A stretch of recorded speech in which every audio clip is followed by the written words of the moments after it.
So just because I like it doesn't mean anybody else is, but I knew what I liked. And I knew that first book I written was what I liked. What I didn't know is that if anybody else would. I mean, nobody can know that. But I started to share it around. I printed it up, computer paper, and I loaned it to my mom, the first half of the novel. And she showed up at my house at 10 p.m. asking for the rest. And my mom is not a big reader of novels. So yeah, I knew she wasn't faking, Right. And when she brought it back to me, she'd had it spiral bound. It was that's so cute. Sweet. And she'd put some stickers on it so that I could loan it to other people too. I love that. That was my first big good response ever was my mom. Shannon Hale. We are going to go on a deep dive into Shannon Hale's origin story. From her life growing up, it's smack in the middle of a big family in Utah, to getting that first book published after a decade of rejections, winning the Newbery Honor early on. Okay, I need to stop there. I'm giving away too much information. I want you to hear it from Shannon herself. I'm so grateful for her work and her advocacy. And listeners should know that when graphic novels were first being published by the mainstay publishers back in the mid to late 2000s, they were taking a huge risk. And a lot of educators, including some librarians, a lot of parents and caretakers needed convincing that graphic novels would be acceptable and sustainable for the business and appropriate for the kids. But Shannon Hale, with that prestige of the Newbery Honor, her getting into graphic novels made a big difference for where we are today with graphic novels. Real quick, before we get into this chat, if you've been enjoying these interviews with creative professionals, please make sure you're subscribed, give a like, leave a review. If you're watching this on YouTube, comment below. If you're listening on a podcast, please go into whatever podcast thingy you're listening to. Give us some stars and a few nice words. That would really help us grow the show. And if you would like to support the show, visit my website, studiojjk.com/shop. You can get signed books. You can get artwork. You can join the monthly sketch club. I am sending out little sketches every single month to the listeners who are supporting the show with the monthly sketch club. All right, let's get into Shannon Hale's origin story. Origin Stories with JJK. Jarrett Krasowski. Shannon Hale, I'm so pleased to have you here. And I am so thankful not only for your time today to chat about your life, but for the years of friendship that you've offered me. I appreciate you giving me all of your time. Oh, it is my pleasure. I adore you, Jarrett. I remember being at San Diego Comic-Con, how many years ago? Probably 10 years ago. When what was that? Do you remember what you or I were there to push? We got together. I mean, of course, many times before then, but this particular one was very memorable because it was you and me and Raina Telgemeier and Dan Santat, and we all got together to talk about graphic novel memoirs.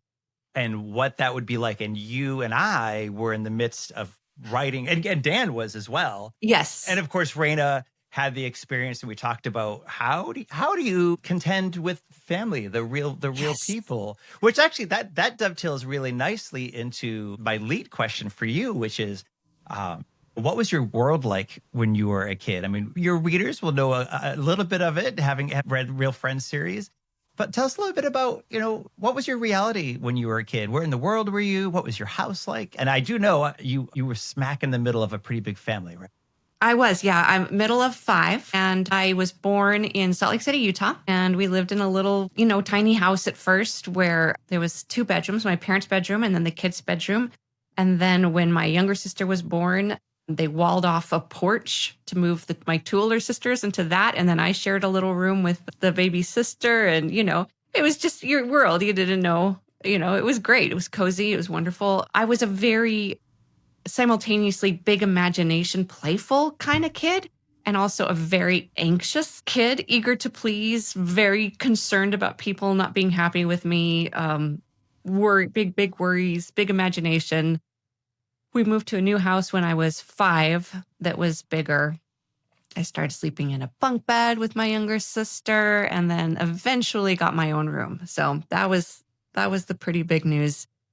We had like a dirt backyard that over the years eventually got some landscaping, and we had a living room that had no furniture, which was amazing because we could like do cartwheels in it and That does sound like a dream. run around, and like how we had like some gymnastics mat that we got from somewhere. And we didn't really do gymnastics. We just like flailed and flopped around. But yeah.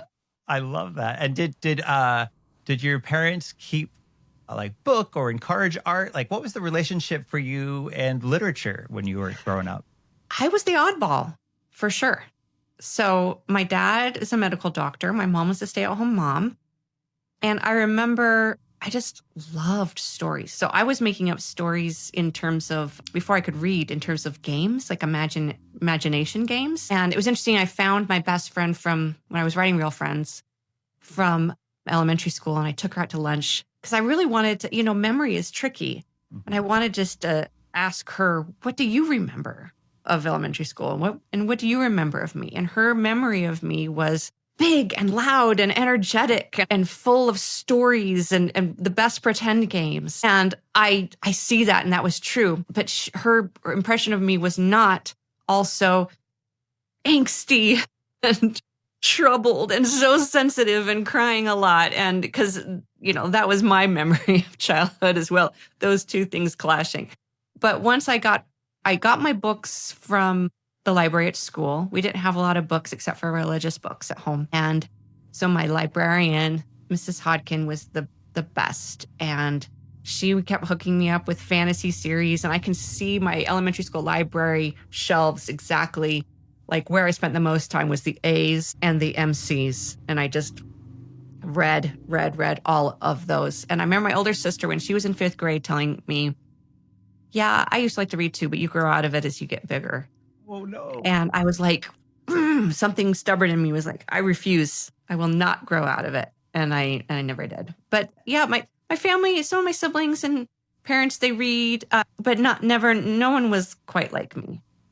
And so you are writing, or, it's interesting, Shannon. I don't know if you keep toys or figures. I know a lot of illustrators keep toys and figures, and I've only recently realized that I think a big part of the reason why we might hold on to some of these toys or action figures or dolls is because that was our first outlet for storytelling. We didn't know how to write yet, but we would use our imaginations to play out scenes. And you did some theater growing up? Not at first. So I had certainly the dolls, like play acting with the dolls. And then whenever I had friends, I would get them to be the characters in my stories. And I had very elaborate stories worked out in elementary school. In middle school was when I first discovered theater, when I first had an opportunity to do it. And I was hooked immediately. I mean, really storytelling is my game. Mm. There could have been 100 different forms that might have taken. Writing stories, I think I ended up doing that because I could be in control of when I did it. I didn't have to wait for someone else to be ready. To mount the show and to get everyone on board. And yeah. But I love putting on a show. Yeah. I mean, like the Muppets, let's put on a show. That is 100% my soul, my vibe. The Muppets putting on a show. That's perfect. Whenever I was with a crew, especially in high school, my closest friends were all like theater people and theater adjacent people. And our parties were elaborate games of improv. I love that. It was a blast. They were all creative weirdos. None of them went into writing or theater or anything. It just was a vibe that we all shared. And were your siblings into theater too, or is that again what made you the quote unquote oddball? Yeah, I was smack the oddball. In the middle. Yeah, one of my older sisters would do like High School Musicals because she was in like the singing. She's like madrigals or a cappella or those kinds of groups. And my younger sister also is a singer and took tap dance classes, and she was a dancer. But nobody else was interested in acting, and I'm tone deaf. So I was not singing. And you didn't tap dance, Shannon Hale?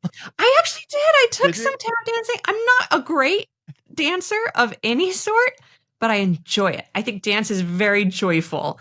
And I actually took some tap dance classes and I really enjoyed it. But, I think there's only so many things you can specialize in, Yeah. So I've got the magpie heart where I like to try lots of different things. but I also have a desire to get really good at something because basically I want to tell stories.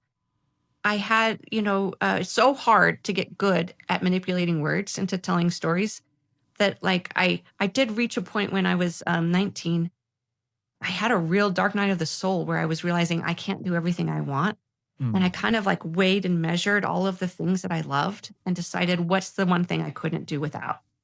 I was very mature for 19, I think, back that I was able to realize enough about myself that was necessary. And the thing I decided was writing. That's the thing I cannot live without. And it took me years. I mean, I didn't publish my first book till I was 29. I wasn't good enough. It took me another 10 years of working at it to get better, good enough to have anything anyone else might want to read. But I knew that that's what I wanted. And after high school, did you study in higher education? I did. And I got an English degree. So I grew up in a very, it was the 80s, 90s. So, older time, but also my particular family and area of the world is extremely, traditional. And I did not have women around me who had jobs. So you would see a nurse at the doctor's office, and then you had women who were teachers, your teachers at school. And that's it. Otherwise, or you were a full-time mother and housekeeper. So I couldn't really even imagine another kind of option for me. I had a lot of ambition and desire, but I didn't have a desire like be president of the United States or CEO or make lots of money. I didn't have that. I just knew I had stuff inside me that I wanted to see it grow and be able to share. And I didn't know what that would look like. So the best I could imagine was becoming an English teacher where I could still work with literature, or a theater teacher. And because teacher or mom, those were your options. So I got a degree in English with emphasis in creative writing. Then I had another dark night of the soul where I was like, do you really want to be a writer? And so I decided to get an MFA in creative writing. So was that like getting a master's in creative writing? And so at one point you had to say to your doctor dad and your traditional mom, I am going to pursue even higher education, but creative writing. Did they faint? Were they supportive, or were they like, that's on brand? I mean, Grace Lynn, I was talking to Grace Lynn, and one of our mutual favorite books growing up was Anne of Green Gables. And as you're talking, I'm like, Shannon is reminding me her trajectory is like Anne of Green Gables. Let me tell you what, when I read Anne of Green Gables for the first time, people used to compare me to her all the time, like middle school age, and I hadn't read it. And then I can't remember the year that the Canadian broadcast company came out with the Megan Follows version. And I watched it and I was like, like my heart was like torn into pieces because I couldn't go into that show and be that, because that was everything I wanted. And then I read the books and reread them, and people were right. I was Anne of Green Gables, absolutely. And I took a trip with 4 other writer friends, ladies, to Prince Edward Island a couple of years ago. No children, like the first time I did a non-work child-free trip ever in my life. Good for you. And it was everything. It was amazing. But what was my parents' reaction? Yeah. It was fine, because I was going to pay for the MFA myself. And here was my workaround, was if my ultimate thing was to be a wife and a mom, it didn't matter if I was getting a degree in creative writing. It didn't matter that was, unrealistic, because nobody expected me to have a career or make money anyway. That's not what women do. So it was a great little loophole. Yeah. Because it didn't matter, I have friends, my age from different cultural backgrounds in this country, that their parents would have freaked out because their parents actually expected them, women or not, to have a reasonable career and provide for a family. That was never my expectation. So I was like, it was amazingly freeing in that kind of sneaky way. I love that. Because who would have thought I could make a career out of it? And I've been supporting a family of 6 from my writing for, 2 decades, which is pretty amazing. Amazing and beautiful and powerful and inspirational and admirable and so many other I can add unexpected. Unexpected. But could you have imagined? So you did say there was like a decade of rejections yes. before your first novel came out. Yeah. And that version of Shannon Hale probably could never fathom, or maybe I'm wrong, but to be the Shannon Hale you are now, having supporting that large family. Never. Well, I didn't have that, I really do. That saying, you have to see it to be it. Like, I really did not have that example in my life, either as women doing these sorts of things, but also just creatives. Like, when we were kids, we didn't have authors coming around to our schools. It didn't seem like a viable profession. It seemed like I knew I had stories and I wanted to write them and I wanted to share them. But making money from it, like, that did not seem plausible. It wasn't even on my radar. I would have just given stuff away. I was trying to publish for free, free copy of the magazine, would have been my amazing reward. So no, I didn't know that was even possible. I didn't know, you knew some writers, but they weren't like young adult writers. No. We didn't even have young adult literature. Like, in my high school library did not have novels except for the classics that you studied in school and reference material. They didn't have books that you check out to read for fun. I don't know. Kids can understand. Like, it was just a different time. It wasn't, for me, it was not, as the high school library was not an inviting space. It was run by two 85-year-old nuns who would kind of, sort of mope out and literally shush you, like the stereotypical, what we used to think of a librarian. But librarians are so punk rock now. And, so true. and they are, right. And like bringing in books that can represent so many of their readers. And so, yeah, we didn't have that. It certainly didn't seem plausible, but then you had that first book published. Do you remember what it was like to report back to your family that you were getting that book published? Oh, and my family was they've taken a lot less interest in my career as time goes on. You get one book published and everybody's like, amazing. Oh yeah, you only have that one book. Cousins and aunts and uncles came to my launch, and and then after a while, very quickly, it's like, yeah, that's just what Shannon does. Like, they would not be. Yeah, no. But the first one, there's nothing like the first one. Absolutely. And I didn't care what I was getting paid. My first book I'd spent 4 years working on, and I really knew I loved it. I had enough understanding of, one thing about studying English and getting an MFA is it teaches you to be an editor of writing. Because when you're just studying literature, you're analyzing it for how the author did what they did and what it means. And that's amazing for critical thinking. But when you're studying writing, you're looking at not a classic that you're supposed to admire, but imperfect writing and figuring out what's not working for you. And so I had spent years honing my internal editor to figure out what I liked and what I didn't like. So just because I like doesn't mean anybody else is, but I knew what I liked. And I knew that first book I written was what I liked. What I didn't know is that if anybody else would. Nobody can know that. But I started to share it around. I printed it up, computer paper, and I loaned it to my mom, the first half of the novel. And she showed up at my house at 10 p.m. asking for the rest. And my mom is not a big reader of novels. So yeah, like, I knew she wasn't faking. Right. And when she brought it back to me, she'd had it spiral bound. It was so cute. Great. And she put some stickers on it so that I could loan it to other people too. I love that. That was like my first big good response ever, was my mom. Oh, how beautiful to have a supportive mom like that. And fairy tales served a pretty prominent role in your life, I suspect. Yes. And your first book was based on a fairy tale.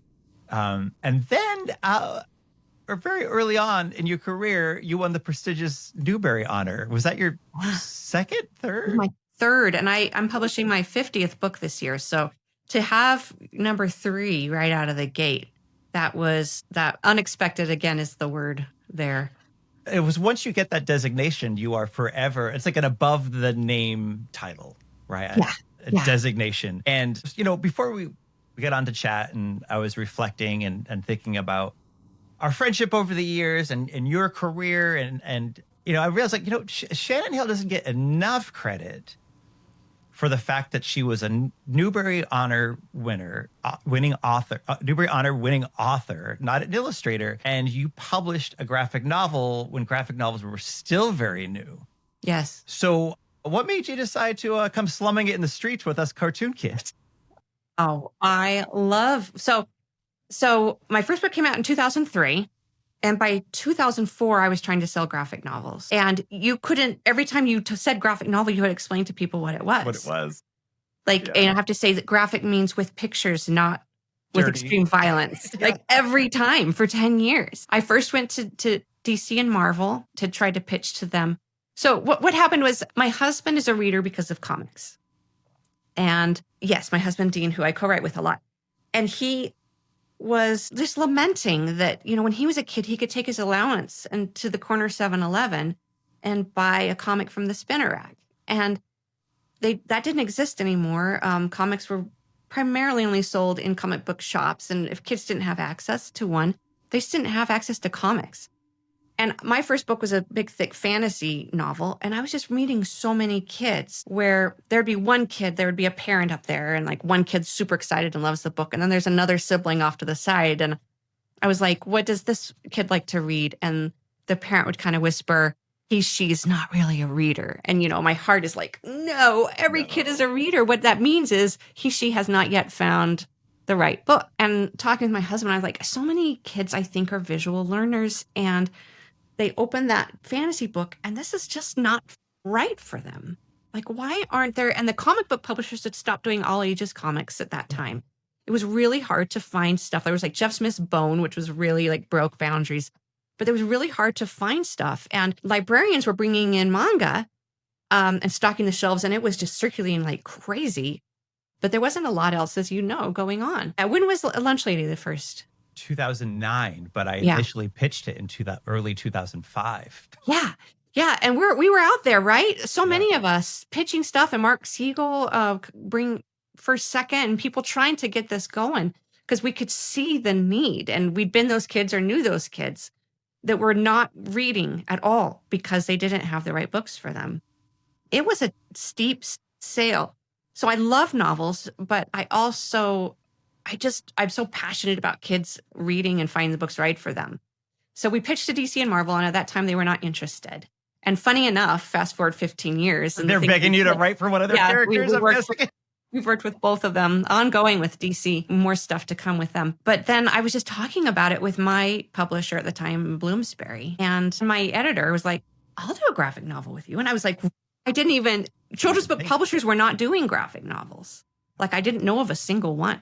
It took us 4 years, to get it out because it takes so long. So I think Rapunzel's Revenge came out in 2008. And by then, some people started to hear about it more, but still most bookstores didn't even have graphic novels on their shelves. So you become an evangelist for the forum, and you have to do the research and understand why it won't rot your brain. And I've done so many talks to gatekeepers. Librarians were the first to adopt, but teachers and parents really needed to just be reassured that this is a real art form that is going to be beneficial. And even some librarians, I would go to state conferences up here in New England, and I'd be there with like the very first Lunch Lady book, handing out postcards. It wasn't out yet. And there were some librarians who still weren't quite on board yet. And you're exactly right, where it was a pretty bold move to put out a graphic novel from publishers. It was a risky business decision for them, which sounds like ridiculous now, but they did not know if they would see a return on the investment of printing this new format. They didn't have a history of it. And for years, what was really confusing to me is the person who illustrated Rapunzel Revenge was Nathan Hale. Yes. But no relation. No relation. Yeah. Yeah, I know. And people always think that one of them must be my brother, Nathan Hale, Shannon Hale, Dean Hale. Yeah, no, it was just circumstantial. And he's also from Utah. And he had not done a graphic novel before, neither had we. But, it's different being a writer. You're a writer illustrator. Mm-hmm. When you're just a writer, it takes a lot of something. Yeah, okay, that's something I'm really curious about too. So, and another reason why I was really excited to have you on is that I do speak to so many young people who say, I love comics. I'd love to make them, but I don't draw. And I said, Yeah. you don't need to, look at Shannon Hale, look at Jenny Holm. And so you've worked with some amazing artists and, several books with Lei Pham. Yeah, like 20. Yeah, the Best Friend series and the Princess in Black, which I love those books so much. We've done a illustrated chapter book series, graphic novel series, and picture book series together. So what is your process for writing a graphic novel, knowing that someone else is going to take it and bring it to life with the art? Yeah. Well, first of all, one of my favorite examples for people who love to write but aren't artists is Ryan North. And he's a great pal of mine, and he has done a lot of stuff, but he's currently writing Fantastic Four for Marvel. So a major comic book writer, but he started out with a web comic called Dinosaur Comics. It's still running. He is not an artist. And every week he puts out a different comic with the same clip art of dinosaurs. And they're having a conversation. And he has used the same clip art of those dinosaurs for like 20 years. That's cool. And that's how he got known. And then someone knew his webcomic and hired him to write Adventure Time. And then Marvel hired him to do Squirrel Girl. And he's written some nonfiction books as well. Very talented. But I love that example because you're going to find a way. You don't have to necessarily find an artist to work with you right off the bat. Practice your craft and prove that you have the writing chops. And you don't need a lot of money or anything to post web comics with clip art. It's fantastic. I absolutely should not draw a comic. So my only option is to work with artists. Nathan Hale was our first artist I worked with. What a fantastic experience. We did 2 books together. And then now he does Nathan Hale's Hazardous Tales that are nonfiction about American history. They're hilarious. Which is there's a real Nathan Hale for which is a character in the book, if we want to make this even more Nathan Hale confusing. Yes, I know, right? Let's just throw in all the Hales. He's so great. His books are so great. But it is, I've worked with probably, I don't know, maybe like 10 different artists. And do you write out like a script? Yeah. Like for me, when I'm writing my comics before I draw anything, I write out a script like one would write a TV show or stage play. Yes. And I've written screenplays. So that's where I have the tendency to go is more of a screenplay style. I have talked to other writers who write but don't draw and compared scripts, and I couldn't read their scripts. I don't know what was going on, but my style makes sense to me and their style makes sense to them. And I just feel bad for the artists who have to make sense. Well, that's why there's an editor too. I mean, that's probably why when you're typically like the editor acts as like the in-between between the author and the illustrator, and maybe there's a translation along the way. Yeah. No, I tend to, I didn't know, but I've been told by artists that I'm the most detailed script writer that they've worked with. I can't imagine doing it any other way, though. So I would do page 1, panel 1, and then describe what's happening in the panel, what the visual is. And that's important for me because I don't want to be writing it like a screenplay where action would be required to understand it. I want it to, it's a very specific kind of art form where it's still images. And I don't want to be giving action to the artist that they have to figure out how to make that work. So I want to make sure that it works. So describe the action of what you see in the panel, any narration, dialogue. Panel 2, describe it, any narration, dialogue, and so on. And it looks like a screenplay, basically. Yeah, so if there's anyone listening who is interested in writing only, get some books on how to write screenplays. I have found it very helpful as well. And I can't help it. So I can't help but like, it seems so obvious now that you were a kid who you were given that space to be you, to have your imagination. That translated into storytelling, orally, and then also using your sound and your body to perform on stage. And how do you tell a story with your physical body in a physical space? And it's like so easy now to see how interwoven these are into what you're doing now. You're essentially putting on a play when you're writing your comics. Yeah, it is. It absolutely is. I just was writing in my novel. The characters performed a play, and I got to write a little 1-act play in the middle of the novel. And like when I get to pull on those muscles, it's really fun for me to integrate that. I also did improv and improv comedy, and that's a really useful tool for writing. Just sort of taking what's there and accepting it and saying, okay, here's what I've been given. That's not what I was thinking I was going to do, but what can I do with this now? And exploring it. I'm a great reviser. So I would say like in my novels, there's probably not a single sentence that's the same from draft one to the final draft. I'm always playing with stuff, deleting stuff, trying new stuff and experimenting. So when I'm doing a graphic novel, first what I do is I organize it all out into narrative flow. And then I designed it so that each bullet point where it describes what's happening corresponds to about 1 page. Sometimes you have to hit an exact number of pages. Like when we were with DC, I think it's 144. And I have a little bit more wiggle room with some of the other ones, but still you can't like turn in a 350-page script. I want to know how long it's going to be. And then I revise the outline a lot before I start scripting to make sure that it makes sense. And then I will script, page 1, panel 1, etc. And then revise that a whole bunch. And I could work on that for a couple of years before an artist sees it. So then the artist works on it. And then after the artist does their work, I go back in and we'll spend weeks combing it over and over again and changing the words. Like you're talking like they show you sketches, right? Yes. Yeah. And I almost never have art notes unless there's something that's usually would be my problem. Like, oh, I didn't describe that well enough for you.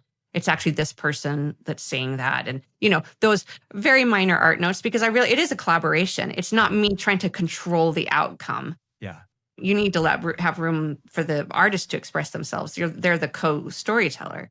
So I have very few art notes. But then when the art is done, then I go back through my words and make sure you want to not have a word more than you need. Yes. If it's clear from the art what's happening, get rid of that dialogue, Yep.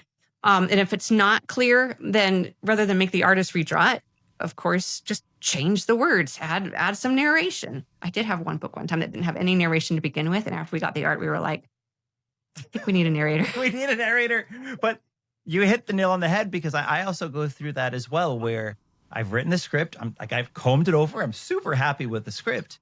And then I add the sketches and I think, oh no, I don't need to say this in the text because I'm saying it in the imagery. And when the words and pictures tell you the exact same thing, it's like hearing the same thing twice. Unnecessary. It's unnecessary. And the reader, they might not catch it, but instinctually they'll get bored from it, right? Because they'll get bored from it. Yeah. That's right. Yeah. And that's what you want to avoid. I already know that. I saw it in the picture. Yeah, exactly. And plus, it's just better. Their brain enjoys figuring it out. So if you're overtelling, then it's just, and that's the boring part, when it's not fun for the brain to figure out. You don't want to make it too hard, so they're having to decode everything, but you don't want to make it over-explaining so that they're like, I'm not even part of this process. Why am I here? Finding that balance. I don't know how to teach that. I feel like it's instinctive at this point from just reading a lot of comics. Well, and that's to say, because from reading a lot, I mean, reading certainly helps you become a better writer, whether it's a story that's so inspiring or a story that, for me, when I was getting started, sometimes reading a published book that wasn't that great was amazing motivation for me. Like, I can do this. I can do this. I know I can. And this is why, you don't need an MFA to be a writer, but this is why it was helpful for me to do those writing workshops. When you're reading stuff that's not amazing, it helps your internal editor form, but you can also get that from some published stuff. We won't name names. No. I want to circle back quickly to that breakfast we had. You touched briefly on writing memoir. What would you say to anyone writing memoir? This is a question that I get quite a bit. And I'll tell you my answer that I say as well. What would you say is the most challenging aspect of writing memoir? Oh, what do you say? I'm curious. I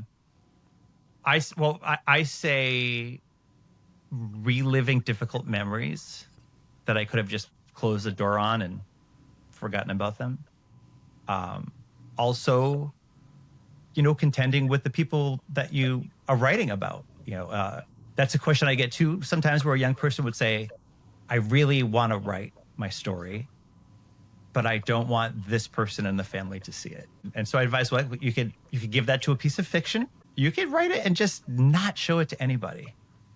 Close it in a book, save it to a file, hide it, and reread it in 5 or 10 years. But I would say reliving difficult memories and navigating the trickiness of real people. Because I don't want to, and I had discussions with people that I was writing about because I knew I'd be making them kind of famous, right? Because like we have a big platform, I have a wide distribution, and my last name is Krzyzewski. So there's no hiding. It's not like all those Hales in Utah. It could be any Hale. Yeah. And happily, that's not my maiden name. So, right, of course. Either. Yeah.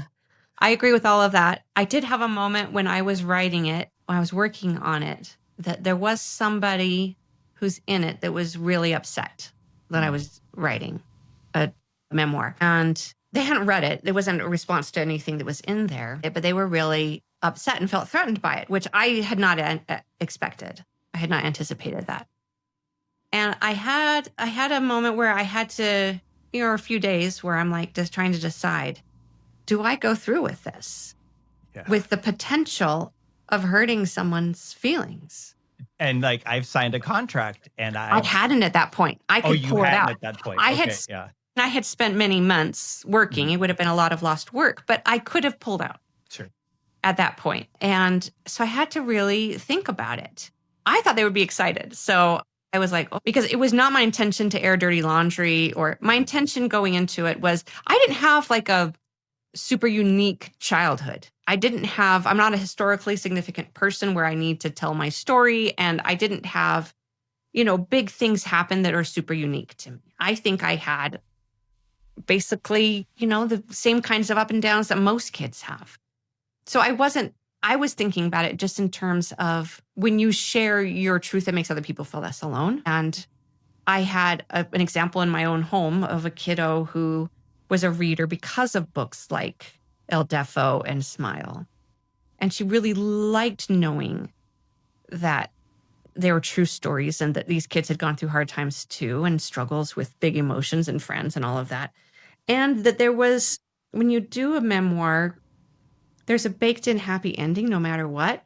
Your name's on the cover. Your name's on the side. You grew up as a successful writer, I'm holding the book. Wait, there's an author photo and there's not a birth and death date. It's yes, exactly.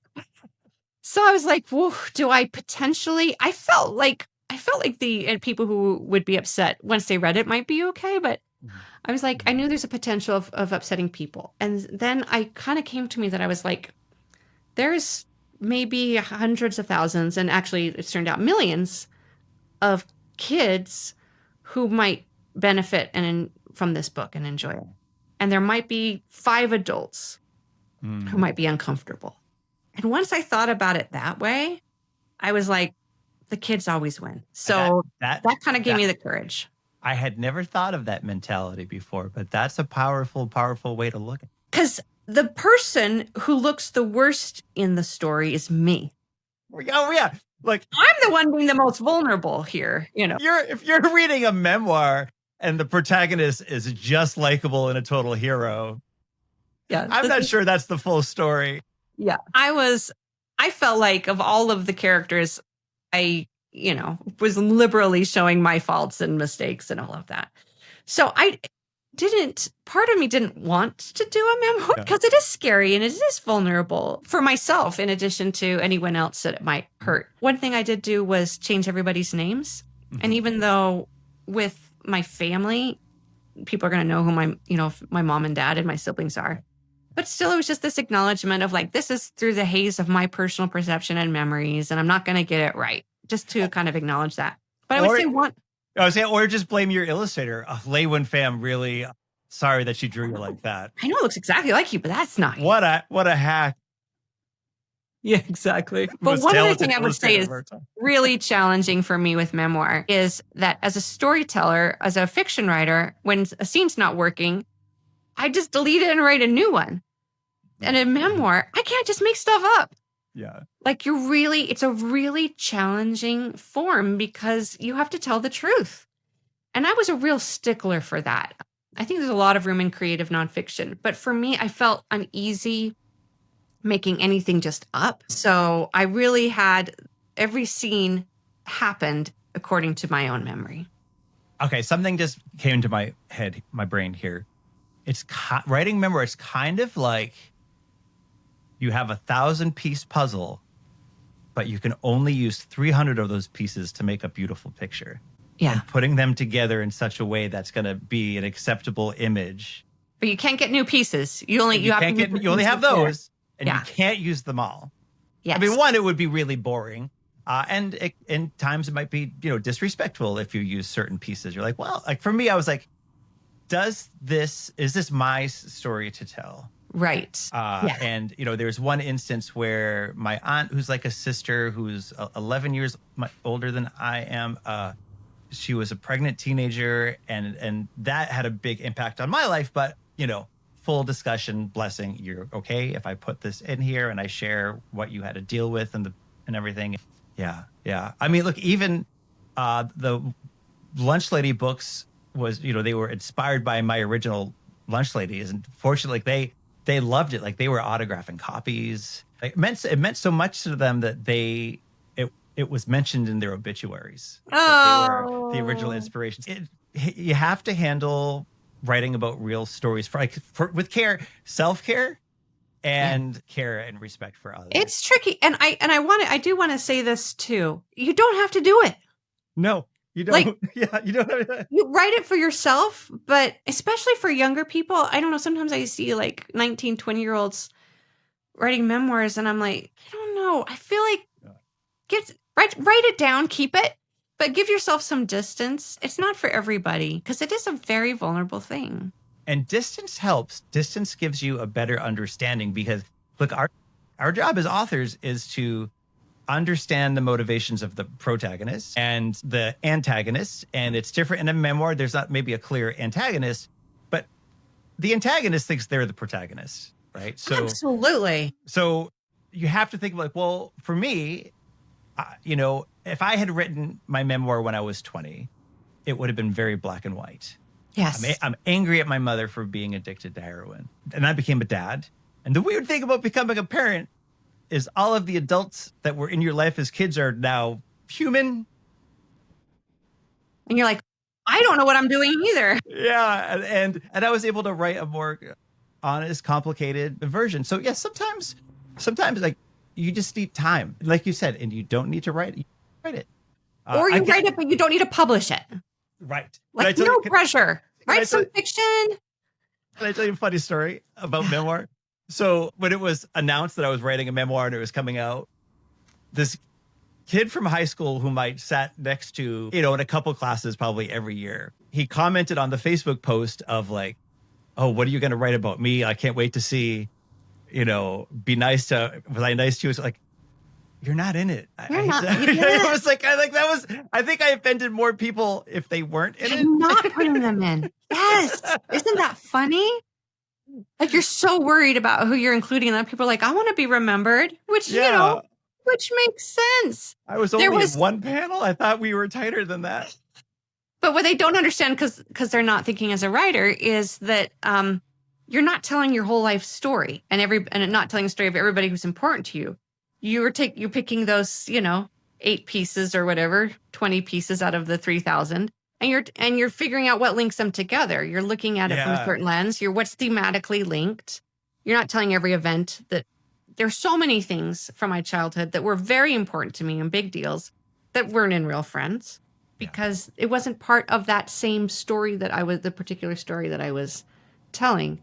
But there was in my third memoir, the third book is called Friends Forever. And it came out in 21. And so I didn't tour for it, but I did do one event at my local bookstore. And I changed everybody's names, but we're all wearing masks and we're in the store. And in the store, the very busy small bookstore, a man walks in wearing a mask and he puts out his hand and he says to the whole room, "Hello, it's me, Andre."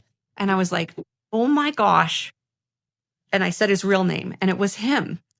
It was the guy that I based Andre on. I hadn't seen him in like 25, 30 years. Wow. And I did not talk to him. His friend is the brother of someone I'm still in touch with. So he might have heard about it through that line. I don't remember, but he heard that I was writing this book about middle school years. And he was one of my best friends in middle school.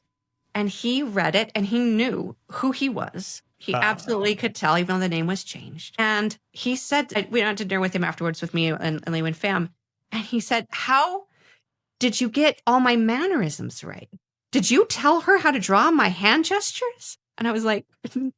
Lei Wit is that talented. Yes. And she's like, I channeled you. I just got you. And he said, how did you remember all the words, everything I said? Did you write in a journal every day after school and write down everything I said? And I was like, no, I just knew the energy of you. Yes. I don't remember. No line could be absolutely true, what everybody said, 30-year-old memories.